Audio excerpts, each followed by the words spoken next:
Então, boa tarde, guris. Tudo bem com vocês? Então, hoje nós estamos trazendo mais um bate-papo para vocês. O nosso irmão Felipe Bianchi, sênior demolei do capítulo Garimpeiros das Virtudes, nos procurou, dizendo que poderia trazer conteúdo, agregar para todos vocês. E eu prontamente concordei com eles, nós conversamos. Até era para ter trazido essa palestra um pouco antes, mas em razão da pandemia e dos nossos compromissos, não conseguimos e então estamos aqui hoje. Tá?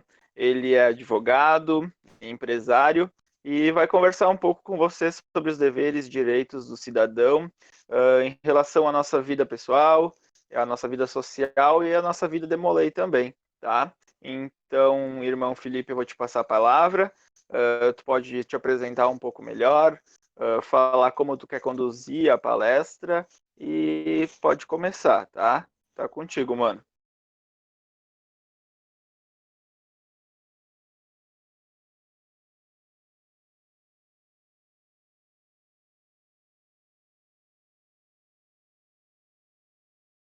Alô? Alô? Vocês estão ouvindo ele? Estão ouvindo? Nada. Também não. Felipe? Acho que eu vou avisar ele no ar. Espera aí.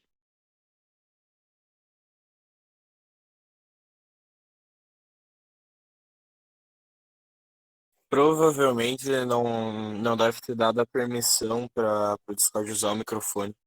Ele falou antes.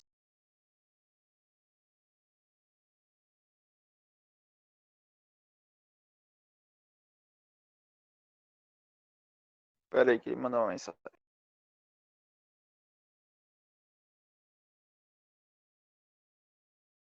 Tá, ele tá nos ouvindo. Então, espera aí. Tenta sair e entrar de novo, mano.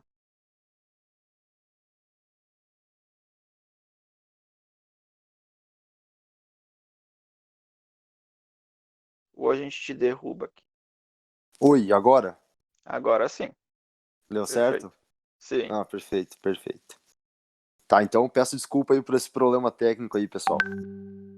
Antes de qualquer coisa, então, boa tarde. Estão me ouvindo? Todos estão me ouvindo agora? Posso falar? Perfeito. Então, boa tarde aí todos os irmãos que estão disponibilizando um pedaço do seu sábado aí, num dia ensolarado, para poder conversar um pouco sobre algumas questões que talvez sejam extremamente importantes e, na minha visão, extremamente necessárias que sejam debatidas. Antes de qualquer coisa, eu quero agradecer, só deixa eu dar uma olhada, agradecer ao Murilão, ao meu irmão Bruno Pasquetti, ao meu irmão Henrique Scheckler, deixa eu ver. Acredito que esses irmãos aí representando os Garimpeiros das Virtudes, 635, que é o meu capítulo da Ordem de Molay aqui de Soledade. Se eu sou alguma coisa ou me tornei alguma coisa na minha vida, foi muito em função do que eu aprendi dentro de uma loja capitular e dentro do Garimpeiro das Virtudes, que bem ou mal se tornou também parte da minha história. Então vamos lá, pessoal. Meu nome é Felipe Bianchi, então, como o Léo me apresentou antes, eu sou advogado, eu tenho uma imobiliária em Soledade também, sou especialista em Direito Civil, faço hoje mestrado em Direito Tributário na UPF e mestrado em Políticas de Autossustentabilidade na Universidade de Alicante da Espanha. Até, na verdade, nós estávamos conversando, eu e o Léo, via WhatsApp, de como poderíamos estruturar uma conversa com vocês e o que talvez a gente pudesse agregar para poder iniciar um bate-papo. E chegamos à conclusão que é muito interessante nós poder fazer um paralelo, principalmente em virtude do momento que nós estamos vivendo, de instabilidade política, de instabilidade econômica e principalmente numa escala de pandemia mundial que até então nenhum de nós nunca tinha visto, nenhum de nossos familiares da mesma forma. Então vai ser mais ou menos isso que nós vamos conversar aqui na nossa conversa. Eu quero deixar bem claro para vocês que a qualquer momento vocês podem interromper, a qualquer momento podem fazer colocações, tudo que vocês falarem vai ser de grande valia e tenho certeza que vai acrescentar para todo mundo. Então, pessoal, eu acabei não separando nenhum conteúdo específico, justamente porque é um bate-papo informal. Eu acredito que seria só bom nós trocarmos alguma ideia a respeito do que eu vou ir falando. Como o objetivo principal é chegar fundamentalmente sobre direitos do cidadão, direitos e deveres da nossa vida pessoal e da nossa vida demolei, eu acho fundamental que a gente faça uma retórica sobre a história do que, na verdade, da história do que nos proporciona para poder falar desse momento agora. Então, antes disso, antes de começar a adentrar no tema de direitos e deveres, eu acho que é importante a gente mais ou menos relembrar e ter uma base de como a gente está chegando nesse momento para poder discutir isso. Então eu coloquei um pontapé inicial para nossa conversa, que seria o governo do Jânio Quadros. Pessoal, antes de qualquer coisa, toda essa nossa conversa ela é extremamente apolítica, não tem absolutamente nada a ver com política, nós não vai debater nenhum caráter político, não vamos debater nada partidário.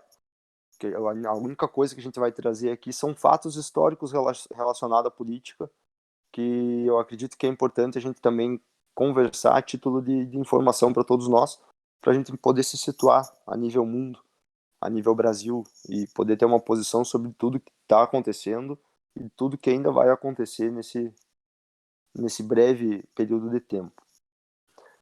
O pontapé inicial, então, do nosso debate vai ser o governo do Jânio Quadros. Por que o governo do Jânio Quadros? Porque se nós formos fazer uma análise histórica, a gente consegue perceber que períodos históricos e períodos políticos, não só no Brasil, mas a nível mundo, eles se repetem. Eles tendem a se repetir. Por que eles tendem a se repetir? Porque a história política, basicamente, sempre vai ser a mesma com novos personagens. O governo Jânio Quadros, então, para quem não sabe ou para quem não lembra, ele foi no ano de 1961. Ele assumiu em janeiro de 1961 e acabou renunciando ao seu governo em agosto também do mesmo ano, de 1961. Então ele foi um governo curto ali, de apenas 7 meses. E foi justamente por toda a pressão que ele sofreu na época que ele acabou vindo a renunciar. Por que eu digo que a história se repete? Porque até é interessante, é um fato curioso, que o governo Jânio Quadros, quando ele foi eleito como uma figura de salvador da pátria. Até tem uma figura bastante emblemática desse nosso ex-presidente, no jornal Folha de São Paulo, se eu não me engano, ou algum paralelo a esse, na época que ele foi atrelado a uma vassoura, justamente porque a ideia política dele, a ideia de campanha dele seria fazer uma varredura em todos os âmbitos da corrupção, em todos os aspectos da corrupção, tanto no Planalto quanto em qualquer outro órgão que se referia à política brasileira. Então nós começamos já com uma figura central muito parecida com a que nós conseguimos visualizar hoje, que é a figura do salvador da pátria, no caso, do herói que vai fazer de certa forma, uma faxina política e vai poder fazer a varredura de toda essa corrupção. Então, como eu falei antes, ele teve um governo de apenas 7 meses e acabou renunciando em agosto de 1961 em virtude de toda a pressão que ele sofreu na época.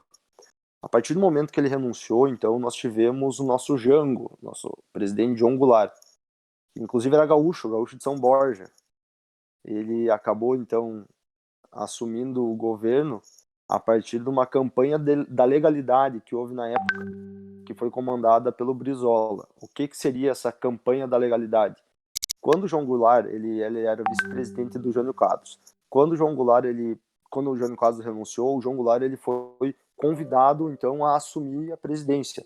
Só que ele passava um período na China, tanto que justamente por isso que foi ligado sempre ao João Goulart, ao Jango, sempre foi ligado uma ideia comunista, essa ideia comunista que de certa forma foi baseada na China. E justamente por ele estar lá, então, que eles faziam também, atrelavam ainda mais essa imagem de uma ideia de comunismo contraposto do presidencialismo.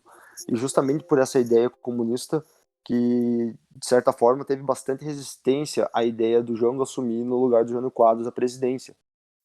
Mas então, lá em 1961, logo após a renúncia do Jânio Quadros, o nosso saudosíssimo Brizola, que inclusive era governador do estado na época, ele acabou lançando uma campanha da legalidade.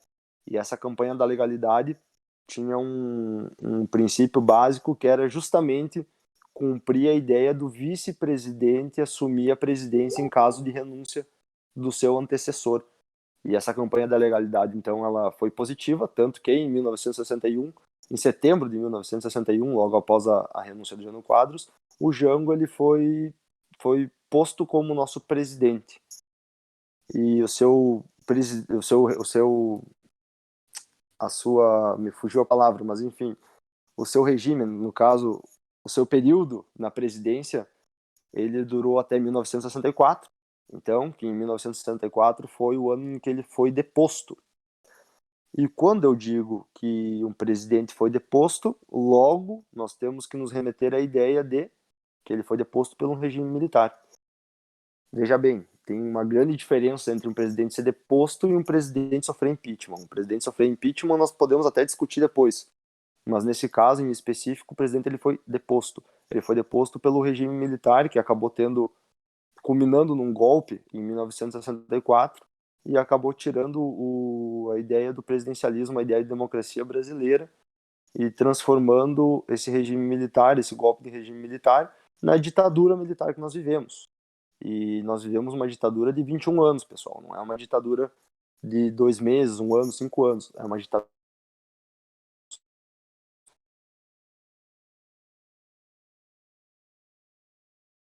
ditadura militar, então ela de 1964, com a deposição do... e durou de 1985.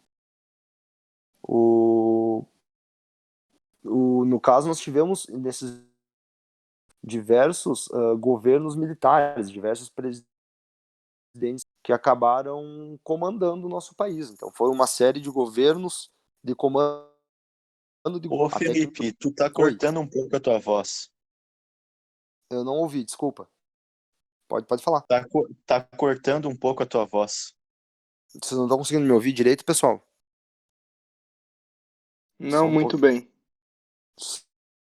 Só um pouquinho. O que eu falei até agora Deu uma travada agora há pouco. Deu uma travadinha agora há pouco, tá dando de vez em quando umas pocadas. Só um pouquinho que eu vou tirar o fone, então. Só um pouquinho. Oi, e agora? Melhorou. Agora vocês conseguem me ouvir? Isso. Posso? Alô, pessoal? Posso continuar? É que tua voz tá cortando, mano. Mas continue. Pois é. Mas pode Deixa eu continuar. tentar sair novamente, Dá pra entrar, o que entender a vocês maior acham? parte também. Pode ser? Tá, vou tentar sair mais uma vez, então.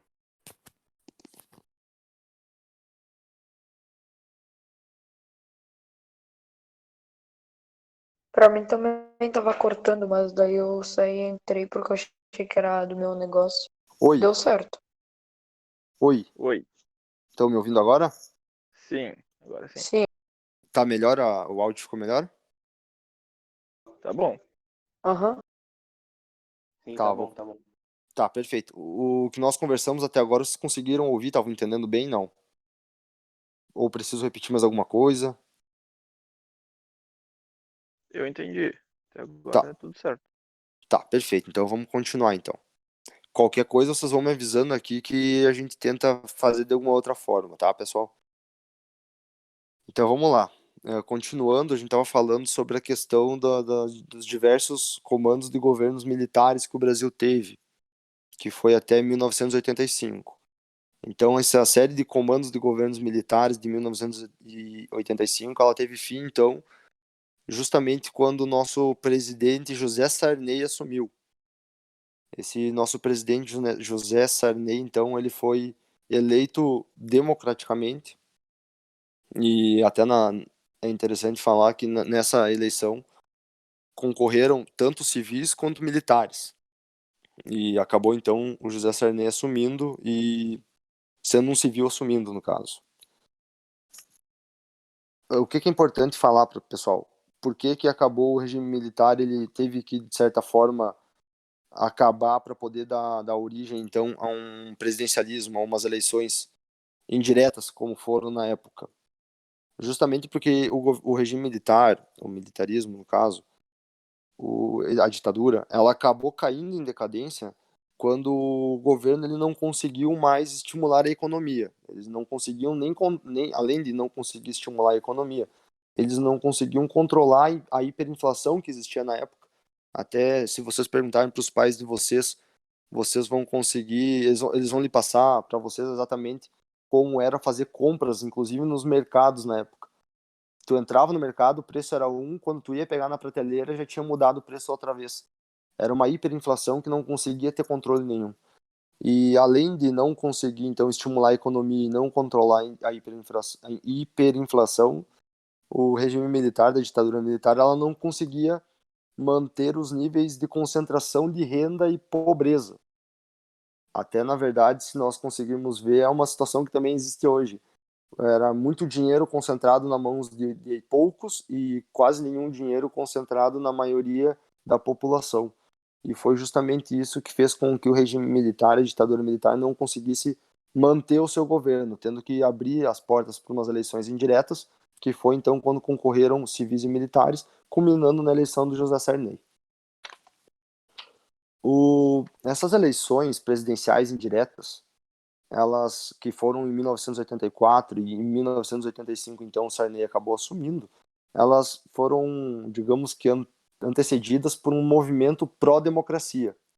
Esse movimento pró-democracia, baseado em tudo aquilo que nós falamos, ele acabou, então, transformando uma necessidade em eleições, as eleições indiretas, para poder, de certa forma, trazer um novo regime, uma nova centralização de poder no Brasil. Isso tudo antes, bem antes da nossa Constituição Federal de 1988, que é o que, de certa forma, nos alicerça para que a gente possa viver num mundo democrático, viver num país democrático. Então, a partir do momento que o José Sarney ele assumiu a presidência, começou então uma discussão para a implementação de uma Constituição Federal. Até então, o Brasil já havia tido constituições, mas nenhuma delas, de certa forma, que conseguisse, digamos que prevê as situações de direitos e deveres e também que trouxesse um quadro democrático para o Brasil.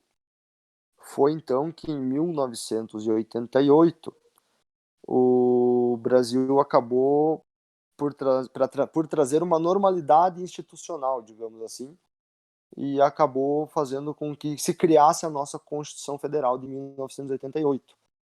Mas para isso, para essa Constituição de 1988 poder ter vigor, ficou estabelecido principalmente ou primariamente, digamos assim, que as Forças Armadas elas deveriam então voltar para o papel institucional dela, que de certa forma é a defesa do Estado, é a garantia dos poderes institucionais e também a garantia da lei e da ordem.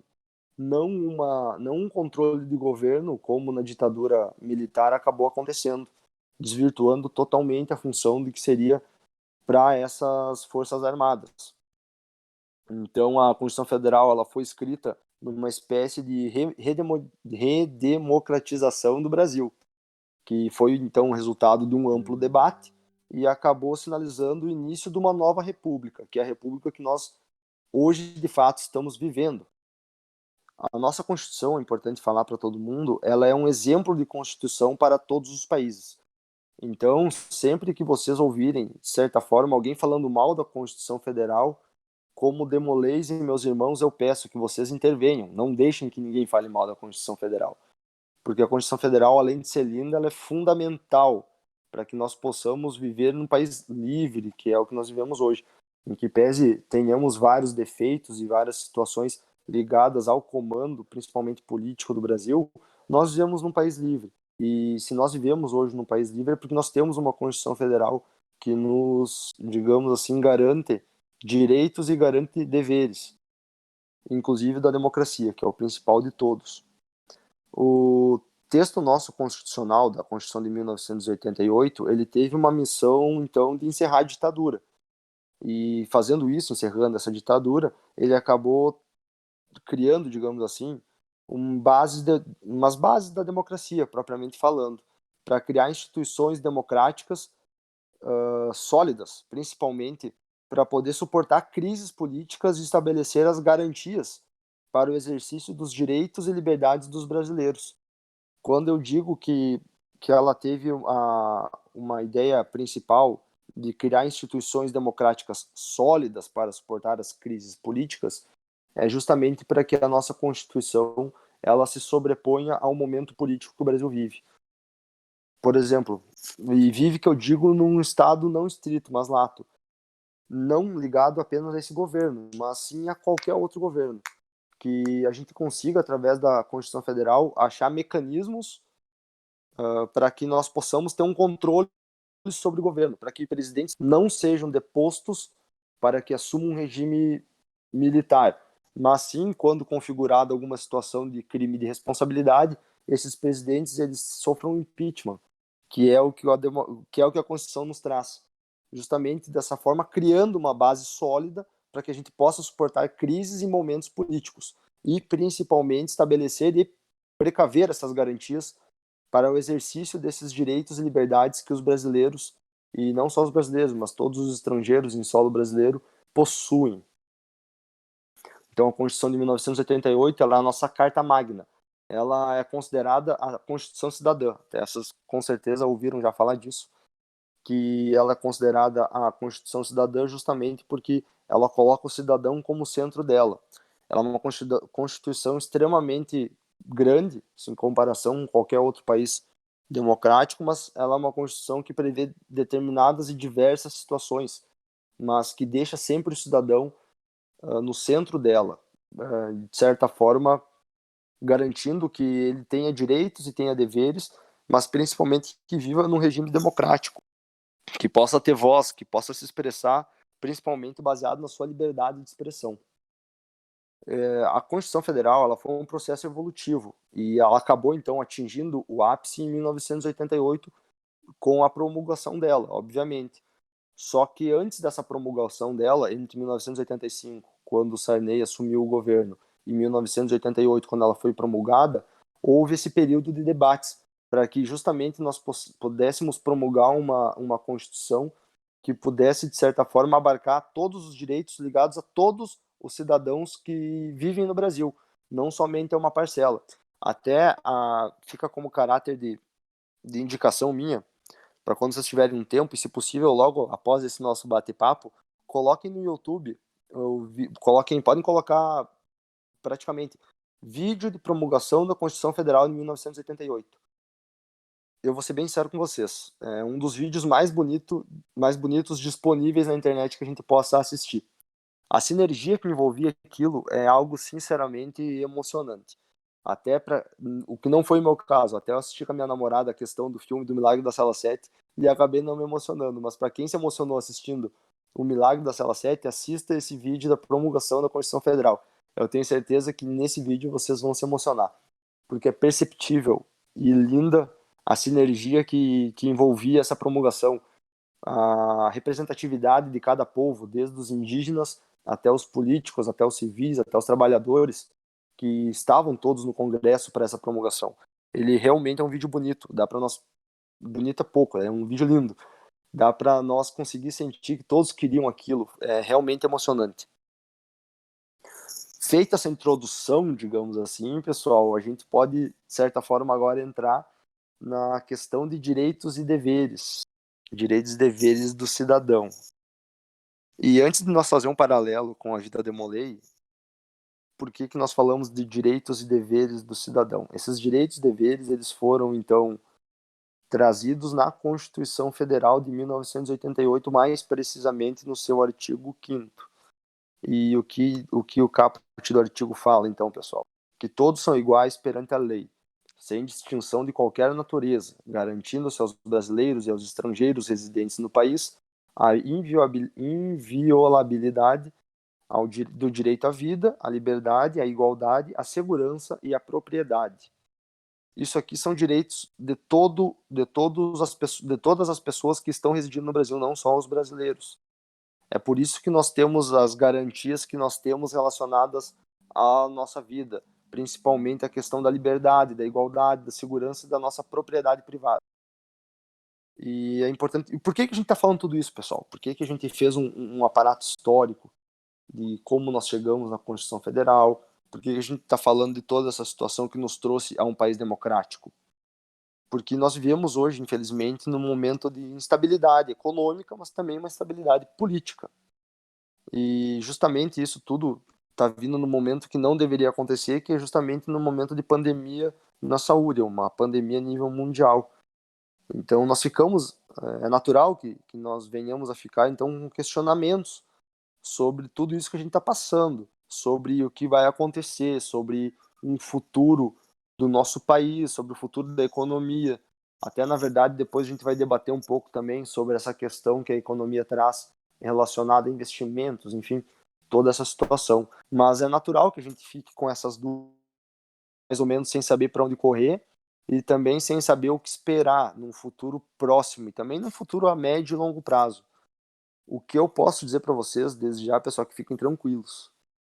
Nós temos hoje uma Constituição Federal que nos garante essa democracia que nós vivemos. E em que pese hajam opositores a essa democracia, assim dizendo, esses opositores eles jamais vão poder se opor à nossa Constituição Federal, que hoje é a nossa Carta Magna, o texto constitucional mais importante que nós temos. E que nenhum presidente ou nenhum governo vai poder sobrepor. Então, como eu falei antes, o nosso rol de direitos, ele é taxativo, ele está disposto no nosso artigo 5º da Constituição Federal. Ali, assim que vocês puderem ou tiverem interesse, vocês podem abrir a Constituição Federal no site do Planalto mesmo, que é o mais atualizado, e ali está disposto exatamente todos os nossos direitos e deveres. É importante falar para vocês também que não só no artigo 5º da Constituição, mas também no artigo 6º do Código de Defesa do Consumidor, nós temos direitos arrolados que são os nossos direitos básicos também dos consumidores, que de certa forma fazem parte do nosso rol de direitos e deveres. E eles precisam ser respeitados.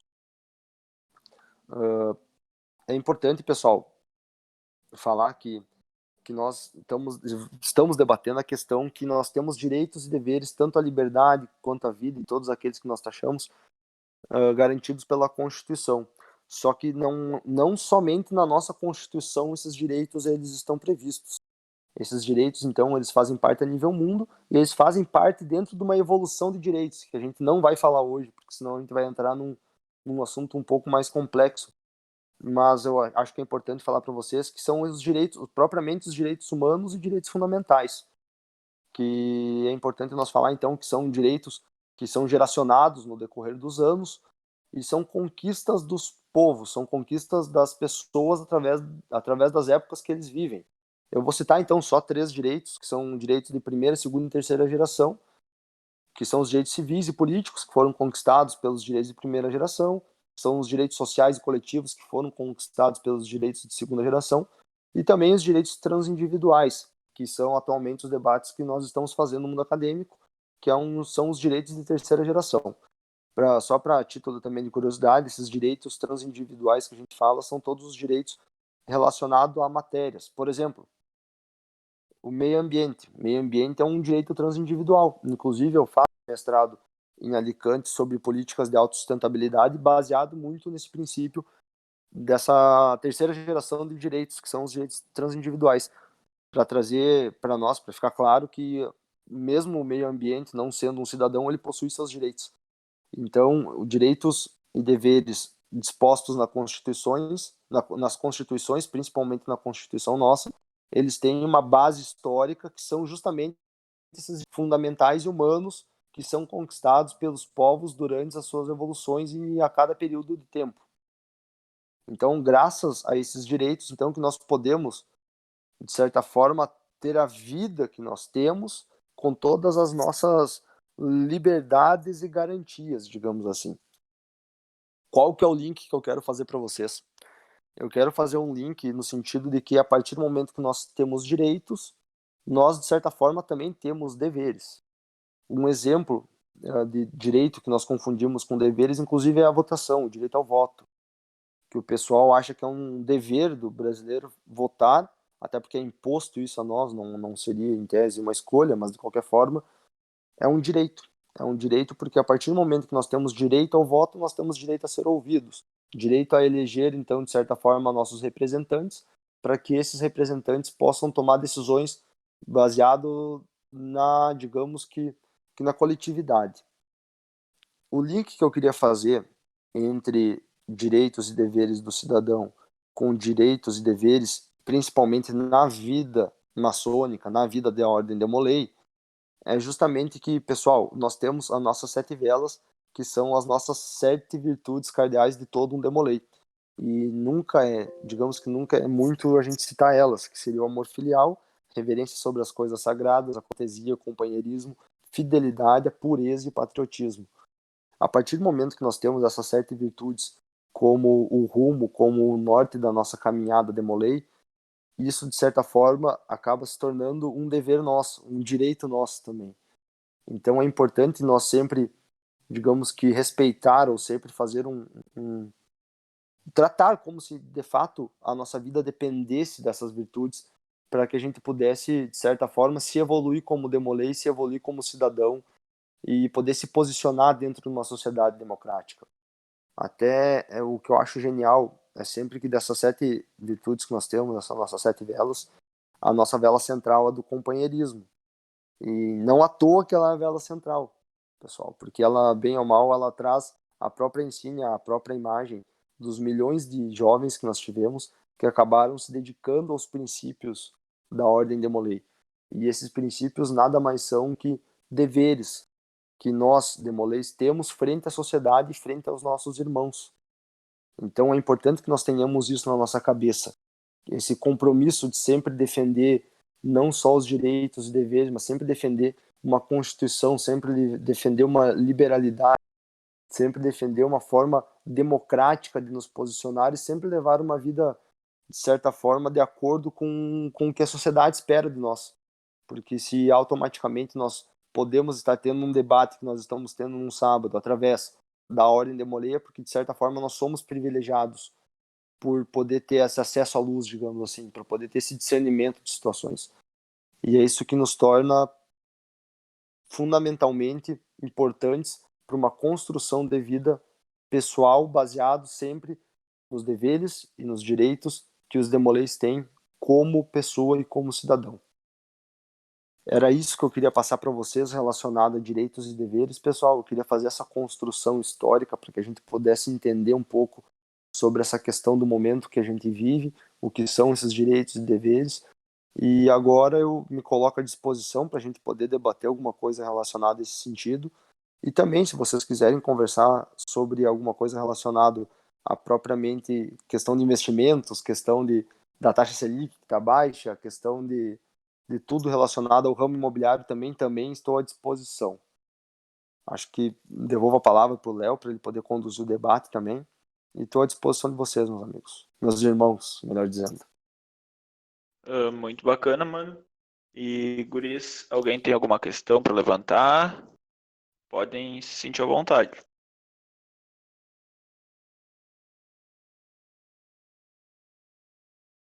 E aí, mano, tio Fi, primeiro Fala, te meu sobrinho. parabenizar aí pelo belo debate, pela bela oratória, ficou bem claro para todo mundo. E, cara, sobre a questão ali eu queria só te perguntar então uma dúvida aí que eu gosto bastante, que tu falou da taxa Selic e coisa. Como é que tu acha que vai ficar depois dessa baixa, ainda mais com a inflação? A Selic baixou 0,75%. Tu acha que a inflação ainda vai subir um pouco mais? Fala, meu irmãozinho, meu sobrinho de Ordem Demolay. O que acontece, meu galo? Primeiro, obrigado por estar ouvindo aí, por estar dispondo o teu sábado para falar conosco. Parabéns ali. Para quem não sabe também, o Henrique, ele hoje é o nosso mestre conselheiro do capítulo Garimpeiro das Virtudes e ele tem seguido uma sequência de trabalho muito boa. E antes da nossa pandemia, ele estava realizando um trabalho espetacular na aproximação do nosso capítulo e dos irmãos. Então, parabéns, mano. Não te desanime com essa situação que é momentânea. Mantenha firme teu foco para que tu consiga cada vez mais aproximar os irmãos. Relacionado à tua questão, mano, o que é importante a gente analisar? Primeiro passo de todos. Hoje a nossa taxa Selic hoje está em 3%. Pessoal, esse nosso índice da taxa Selic ele já é histórico. Já é histórico. Para a base de comparação, no mesmo período de 2016, não vamos botar muito longe, 2016, que é 4 anos atrás, nós estávamos com a taxa Selic em 14 pontos. Então, uma taxa Selic a 3% já é um nível histórico. O que o mercado ele atribui de projeção? Que a taxa ela baixa ainda mais. Ela baixa ainda mais, que ela possa ir a 2,5, 2,25. E tem alguns indicadores que, inclusive, estão acreditando que a taxa Selic ela possa ser zerada. A partir do momento que nós tivermos uma taxa Selic abaixo de 2,5, ou até mesmo que zere, é meio delicado fazer qualquer tipo de projeção, porque a inflação necessariamente não vai ter controle e a gente vai ficar, bem dizer, numa situação complicada no mercado exterior. Mas, de certa forma, no mercado interno ele acaba se aquecendo, porque os bancos, para eles poderem, de certa forma, se manterem competitivos, eles precisam, de certa forma, baixar suas taxas de juro, fazendo então com que, digamos que a nível municipal, nós não vejamos uma inflação tão grande quanto a nível nacional, quanto a nível mundial. A nível municipal, muito propriamente, ou muito provavelmente, tu possa até fazer mais investimentos, porque a taxa Selic baixando, os juros acabam baixando. Juros baixando, aumenta o poder de barganha no povo, e aumentando o poder de barganha para o povo, tu acaba consumindo mais. Eu vou te dar um exemplo, no ramo imobiliário, por exemplo. Nunca foi tão bom um momento para adquirir imóveis como está sendo nesse momento. Todos os bancos se obrigando a reduzir a taxa de juros, tanto que nós temos cooperativas de crédito hoje com uma taxa de juros similar à Caixa Econômica oferece para o programa Minha Casa Minha Vida. Então, quanto menor a taxa Selic, mais poder de investimento interno tu acaba tendo. Claro, o governo ele acaba sofrendo muito mais porque nós vamos ter uma inflação descontrolada e a partir disso vai haver uma descentralização de poder financeiro muito grande. E isso a gente vai conseguir verificar logo que essa pandemia voltar e até que a gente consiga, de certa forma, regularizar a nossa economia.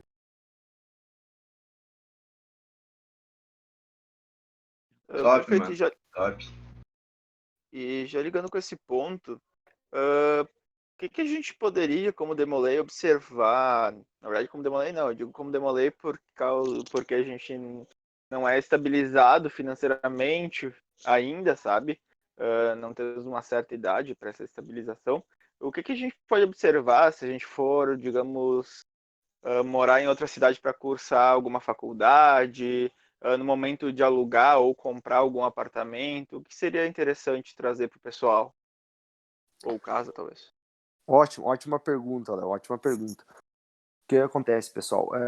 Como diz o Léo, até como a hora de demolei até os 21 anos, a gente ainda está no momento de transição da vida, um momento ainda de descoberta de qual vai ser o rumo que a gente vai tomar na vida adulta. Qual que é o meu conselho para qualquer tipo de investimento? O meu conselho para qualquer tipo de investimento é que tu saiba exatamente o momento de fazer essa compra, o momento de fazer essa aquisição. Qual que é o momento de fazer essa aquisição? Sempre quando nós buscarmos, então, uma taxa Selic, de certa forma, estabilizada, que talvez não seja o momento, porque nós estamos falando em projeções que ela baixe, mas ela pode muito bem voltar a subir, e a partir do momento que ela volta a subir, os juros automaticamente sobem. Então, quem acaba adquirindo algum apartamento em momento de instabilidade, ou uma casa, enfim, algum imóvel, no momento de instabilidade econômica, ele tem que estar preparado financeiramente para esse momento, porque ao mesmo tempo que tu pode se beneficiar com isso, como são as projeções, tu acaba podendo se prejudicar. O que é importante tu observar para quem está indo morar em outra cidade também? Isso agora falando sobre característica de imóvel. Pessoal, sempre antes de qualquer coisa, o primeiro ponto a se observar na compra ou na aquisição de um imóvel é saber se ele de fato está regularizado. Como tu faz isso? Indo até o ofício de registro de imóveis e requerendo, então, uma escritura atualizada do imóvel que tu vai fazer a aquisição. Nessa escritura atualizada, ela conta, então, um histórico de tudo o que aconteceu com o imóvel que tu está adquirindo. Desde quem comprou, quem vendeu, se existiu alguma alienação nele, seja alienação para construção, seja alienação para reforma. Se tem alguém, por exemplo, se tu tem dívida com alguém e alguém acabou garantindo os direitos desse teu imóvel via judicial, na escritura vai estar constante isso. Então, sempre quando tu for adquirir qualquer tipo de imóvel, o primeiro passo de todos e básico é pedir uma escritura atualizada no cartório, que essa escritura tu vai poder ler mais ou menos todo o histórico desse imóvel. Conselho também que eu dou para vocês, ainda mais que estão começando a buscar uma vida agora, que provavelmente quando vão estudar em outra cidade, não seria adquirir um imóvel, sim fazer uma locação. Tem que tomar muito cuidado com contratos de locação, pessoal. Principalmente porque eles precisam constar exatamente qual é o estado em que se encontra a infraestrutura desse imóvel que tu está locando. Por isso que sempre é importante tu ter muito cuidado e pensar muito bem antes de assinar esse contrato, para saber se tu não está adquirindo, aliás, se tu não está alocando um imóvel daqui a pouco com problemas de infraestrutura, com problemas de infiltrações, com problemas relacionados a condomínio alto, com problemas relacionados a prazo, digamos que muito longo de locação. Também, questão de condomínio, é importante falar para vocês. Hoje em dia existem 90% dos apartamentos hoje, eles já possuem não só a questão da luz, mas também a questão da água individualizada, que cada um paga exatamente pela leitura, mesmo sendo um apartamento, paga pela leitura do seu consumo. Só que tem esses 10% desses imóveis que ainda não tem essa divisão. Então, se vocês estão indo para outra cidade e vão fazer uma locação de um imóvel, sempre observem e sempre deem preferência para a locação de um apartamento que possua essa leitura individualizada, justamente porque tu vai pagar pelo que tu consumiu. Se tu faz uma leitura para pagamento em condomínio, vai pela proporção do tamanho do apartamento que tu está alocando, e muitas vezes isso não é justo. Não é justo uma pessoa que mora sozinha pagar a mesma taxa de condomínio que uma família com 4 pessoas, por exemplo. Então essa é a dica também para quem está fazendo essa locação de imóveis.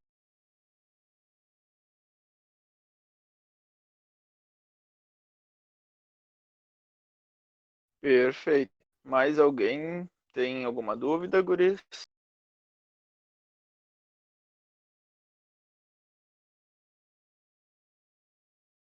Não? Tá. Então, mano, por minha parte, resta te agradecer pela disponibilidade. Tem mais alguém? Pode Bertozzi. falar. Desculpa. Só voltando um pouco o ponto sobre a Constituição Federal de 88, que foi falado. Primeiro, eu quero colocar para todos que ela não é como eu posso dizer, não é unânime, digamos assim.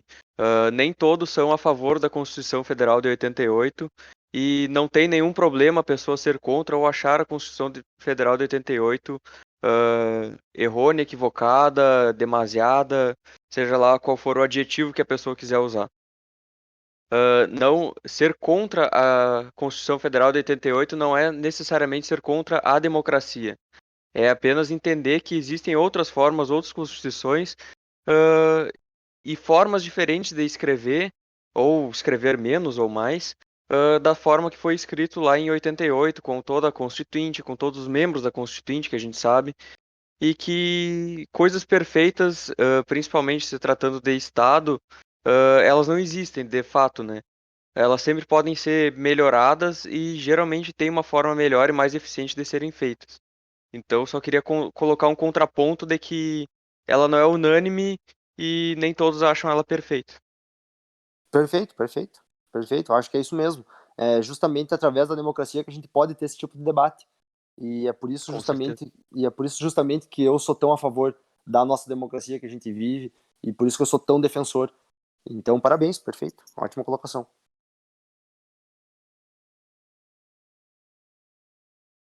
Eu começo a falar e tenho que conferir se eu tô com o áudio desmutado ou não.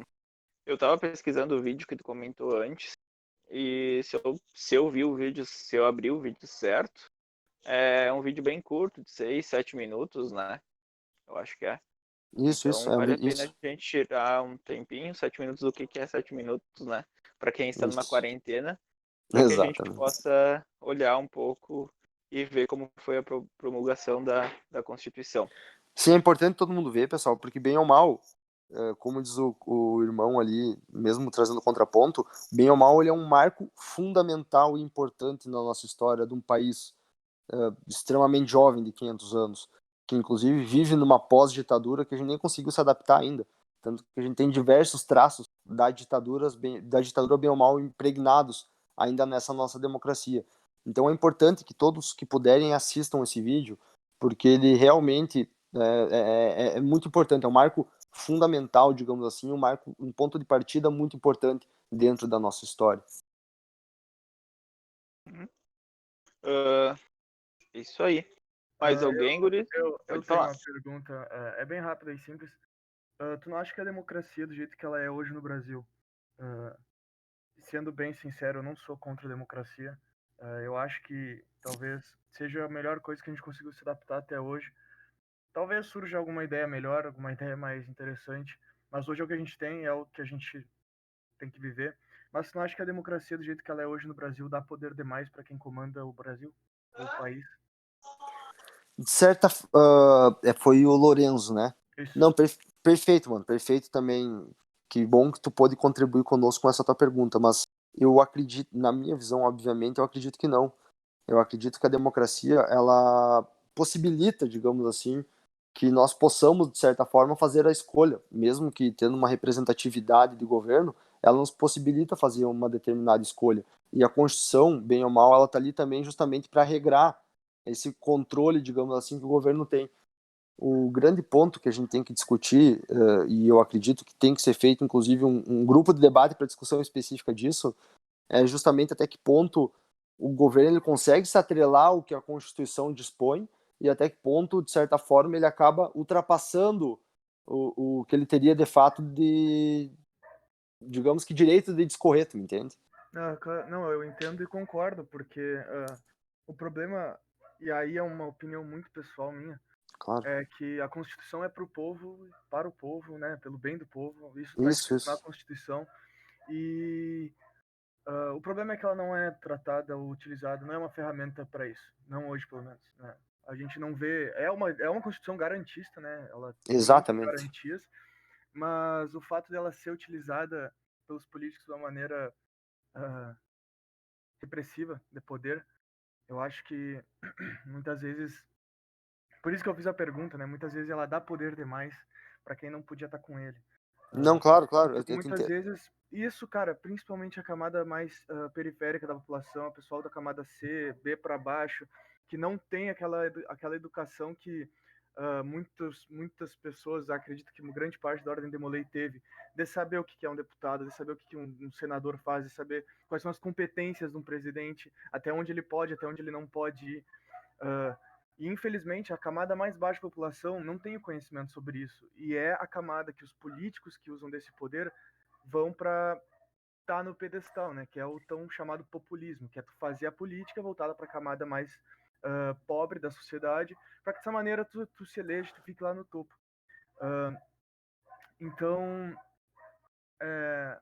o problema, o que eu vejo como problema, é que a Constituição dá poder demais para políticos e isso torna a nossa vida um pouco mais difícil quando a gente quer tirar esse poder deles, principalmente quando eles restringem coisas de nós, tentando ou querendo dar algo em troca. Por exemplo, agora em São Paulo, eu acho que foi promulgada aquela história da Anatel, ali das empresas de telefonia poderem, não sei se vigiar é a palavra certa, mas talvez cuidar, como é propagado pelo governo, os teus passos para melhorar o controle do vírus. Então, eles têm acesso aos teus dados pessoais no celular, sabe? E para tirar isso depois, entendeu? E para fazer com que esse cerceamento saia depois. Esse Claro, é eu o te entendo. problema que eu vejo, entendeu? É tu dar muito poder, é tu querer entregar uma coisa pro governo e eles quererem te dar algo em troca, mas depois que acaba, depois que cessa, tirar esse direito que tu queria deles em cima de ti. Por exemplo, um país que está nos Estados Unidos é muito comum, ou foi muito comum, os cidadãos, a camada popular da sociedade, entregar para o governo os dados dos celulares dele, permitia monitoramento de celulares em troca de informações terroristas, e nisso o governo dava proteção. E aí, para tentar exemplificar um pouco mais, que é aí que eu vejo o problema. Beleza, a gente vai ter segurança, mas e para tirar essa lei depois, para garantir que eles não vão ficar fazendo isso o tempo inteiro, a todo momento? Não sei se tu entendeu onde eu quis chegar. Sim, não, eu entendi sim. E tu fala com propriedade que tu tá falando. É um problema que nós temos. Só que nós temos que entender que a própria Constituição ela traz ferramentas para controle constitucional. E nós temos hoje, por exemplo, as ações diretas de As ADIs, as inconstitucionalidade. DPFs, Exatamente. eu Exatamente. penso. Só que é aí que eu toco na parte do populismo, porque ah, quem que conhece, sabe? Quem que sabe? Não, claro, claro. Assim, ó, desculpa te interromper, meu irmão, até já te devolvo a palavra, mas eu te entendo perfeitamente no que tu quer dizer. É por isso que eu defendo uma reforma política, por isso que eu acredito que deve haver uma reforma política. É isso aí, é aí que eu Tu, quero tu, chegar. tu citou antes, inclusive, que nós somos, e acredito que concordo completamente contigo, que nós somos uma parcela privilegiada da população, justamente porque nós temos acesso ao conhecimento e nós temos acesso a necessidades básicas. Só que nós temos um detalhe muito grande, que a maioria dos brasileiros, eles vivem em pobreza extrema, eles vivem em miséria extrema. E até, na verdade, eu vou citar um autor que, na minha visão, é um gênio, que é o Amartya Sen, ele até foi prêmio Nobel. Ele fala que enquanto existir fome coletiva, nós nunca vamos poder falar em liberdade. O que seria essa fome coletiva atrelada à liberdade que ele traz? Ele quer dizer no seguinte ponto, até ele traz um exemplo no livro Desenvolvimento como Liberdade, até sugiro que todos leiam, que é um excelente livro. Ele traz um exemplo no sentido de que, a partir do momento que tem uma pessoa rica, que ela faz um jejum por vontade própria, ela tem, digamos assim, essa liberdade de fazer esse jejum e não comer. Só que, em contraponto a isso, nós temos uma pessoa extremamente pobre que ela está fazendo o jejum justamente porque ela não tem essa liberdade de direito à escolha de poder comer ou não. E isso é a falta, é o cerceamento de liberdade que ele fala. E ele atrela o Brasil no mesmo patamar que a Índia, por exemplo, que é um país que, democraticamente, em tese, não funcionaria porque eles não detêm esse tipo de liberdade para a população toda. E a partir do momento que nós não temos essa liberdade, a gente acaba enxergando na figura política, na verdade, os políticos acabam se aproveitando disso, digamos assim, para poder exercer esse populismo que tu falou, para poder, de certa forma, trocar um prato de comida por um voto e, a partir desse voto, poder transformar o país nessa vergonha política que a gente vive. Então é Claro, por isso que eu defendo essa reforma política. claro, inclusive. Meu, eu tava lendo uma matéria e eu vi a respeito que o seguinte: as 6 pessoas mais ricas do Brasil arrecadam mais dinheiro do que as 50% das pessoas mais pobres do Brasil. Claro, meu irmão, é por isso que, olha só deixa eu fazer um comentário com vocês. Vocês lembram que nós estávamos discutindo do que foi a decadência do governo do regime militar do Brasil? Foi justamente a incapacidade de estimular a economia, não ter uma forma de controlar a hiperinflação e também não conseguir fazer uma concentração de distribuição de renda entre a pobreza e entre a riqueza. Então a gente está vivenciando o passado agora também, se tu for parar para pensar. Só complementar o que eu ia falar antes do amigo do Leozinho falar.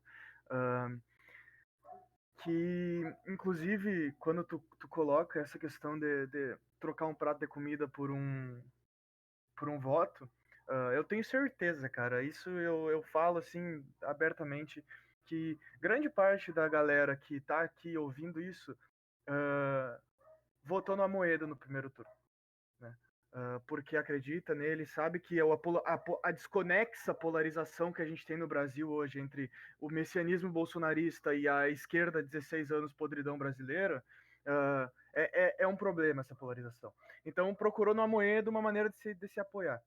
E quando tu fala em um prato de comida, trocar um prato de comida por um voto, é por isso que esses políticos mais não tão populistas e mais liberais, mas que buscam uma liberdade talvez não tão repressiva por parte do Estado para que tu tenha essa liberdade, não se elegem. Porque eles não vão na camada mais pobre falar sobre eu vou consertar esse buraco aqui na tua rua, daí tu vota em mim. Eles não fazem isso, eles vão para as camadas mais privilegiadas de educação e falam sobre escola austríaca, falam sobre reforma política, falam sobre previdência, falam sobre direitos trabalhistas, falam sobre a porrada de coisa. E aí Reforma tributária. Reforma tributária, a MP Liberdade. Eles vão falar sobre isso. E aí tu Exato. realmente acha que alguém da periferia vai saber o que é uma puta escola austríaca de economia? Não sabe. Por isso que esses políticos não se elegem, porque eles não são populares. Porque eles não buscam. E isso eu coloco a culpa neles, porque eles são mesquinhos às vezes. Eles não querem aceitar as pessoas que não entendem aquela ideologia, ou que talvez não tenham estudado sobre aquilo, talvez tenham estudado, tenham buscado aprender, mas não encontraram maneiras mais fáceis e didáticas de aprender. E eles acabam excluindo essa parte. Ótimo, Por mano, isso que eu ótimo. acho, por isso que eu acho que a gente tem que ter essa reforma política para talvez inserir uma maneira mais, talvez não tão populista de eleger pessoas, porque ah, de certa forma, isso é uma opinião, sei lá, meio bizarra, divergente, acho que dá para colocar dessa maneira. Da mesma maneira que o Lula, a Dilma, todos os governos de esquerda, da mesma maneira que eles foram muito populistas na propaganda dele, o Bolsonaro talvez ele não tenha sido o populista da esquerda que vai atrás da camada pobre. Ele falou o que a direita queria Mas ouvir. tu tem diversos tipos de populismo, né? Porque tu tem Não, pessoal, só um pouquinho. Não, diversas claro. classes no país. Não, não. Que eu ia falar só, ele foi atrás da direita, da direita radical, do conservadorismo religioso, e fez o populismo para esse lado. Então, da mesma maneira que ele critica um populismo da esquerda, ele faz a mesma coisa, entendeu? Não, justo. Ele vai atrás disso. A situação dele, eu acho que foi uma jogada até que inteligente, porque Pessoal, ele vinha desde 2015 numa ascensão, assim, para tornar a direita algo que tem uma massa de pessoas maior para que no futuro ele conseguisse se eleger e bater de não, frente com o outro lado. claro, pessoal, assim, ó, o que é importante a gente falar para tentar manter uma opinião extremamente isenta de política. Na minha visão, e mais uma vez falando, totalmente isento de lado político. Na minha visão, o que está fazendo com que o Brasil acabe em decadência é justamente essa polarização de extrema direita e extrema esquerda. A partir do momento que o Brasil, que a gente percebe que o Brasil é um país continental, sempre quando nós tivermos ou um partido de esquerda ou um partido de direita, necessariamente falando, isso aí vai prejudicar o Brasil. E eu concordo com vocês que a gente precisa, e precisa para ontem, de uma reforma política, só que dessa forma, da mesma forma que a gente precisa de uma reforma política, a gente tem que ter muito cuidado e não confundir a democracia com uma espécie de erro proporcional, digamos assim.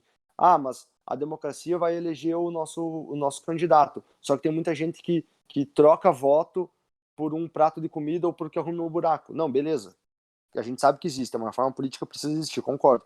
Mas a democracia, ela não pode, de certa forma, ser acusada disso, tá me entendendo? A gente tem que ter muito cuidado quanto a isso, mas eu concordo 100% com o que vocês estão falando no debate, e eu acho que é justamente esse daí o caminho.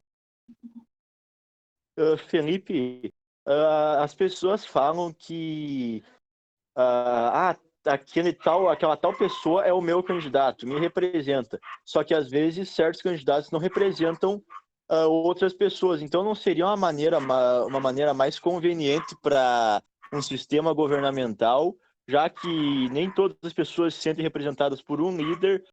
Por exemplo, imaginar um sistema onde exista uma liderança dividida entre 2 ou 3 pessoas, quem sabe? Não no sistema presidencialista, né? Enquanto nós vivemos num sistema presidencialista, vai ter sempre a figura de uma pessoa só. Só que eu acho que não é o foco da nossa discussão a questão de formas de governo ou regimes de governo, seja parlamentarista, seja presidencialista, enfim. Eu acho que a gente tem que balizar um pouco mais, ou digamos que focar mais a discussão em como melhorar esse nosso regime presidencialista dentro da democracia. Porque senão é uma discussão que a gente vai levar provavelmente até amanhã conversando. Entendi. O irmão, acho que Lorenzo estava falando, o Lorenzo, acho, ou o João Vitor, que os políticos Cortou a ligação aqui, mano. Não consigo ouvir o que tu tá falando. Se tu tá falando alguma coisa.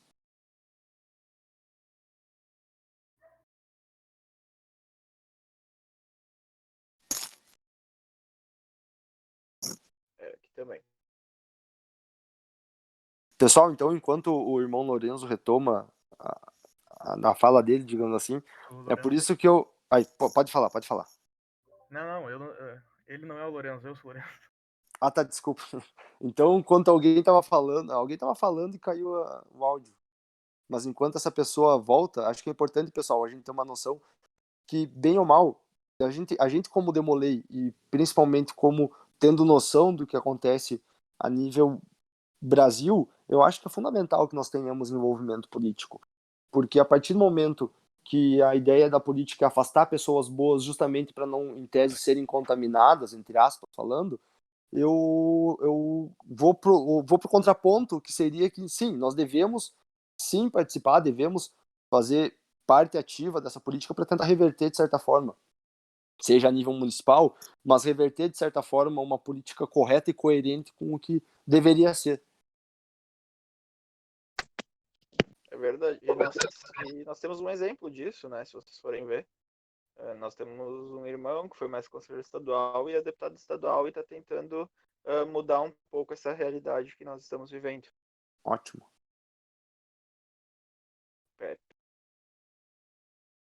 Quem caiu voltou, será? Tá, não vai e volta aí, mano. Tá. Então, eu acho que para a gente não se alongar muito também, nós estamos na 1 hora, que é o que aproximadamente dura os nossos bate-papos aqui na Central. Queria te agradecer, Felipe. Muito obrigado por ter disponibilizado em conversar conosco. Com certeza todos nós vamos sair dessa reunião agradecidos, com um pouco mais de conhecimento, e sempre que tu precisar pode contar conosco do Gabinete Estadual, do Grande Conselho Estadual, e assim como os demais irmãos aqui. Estamos sempre à disposição, tá? E mais uma vez, muito obrigado, e sempre que tiver algum assunto, pode nos dar ideias, que estamos sempre abertos a sugestões, tá? E Perfeito, meu irmão. obrigado. Perfeito. Eu agradeço também a disponibilidade do conselho em que a gente pudesse, de fato, fazer acontecer esse debate aí. Acredito que quanto mais a gente puder debater sobre esse assunto, seja em grupos privados ou grupos abertos, eu acredito que é importante para a sociedade e para nós como crescimento. Quero agradecer mais uma vez ao meu capítulo Garimpeiro das Virtudes.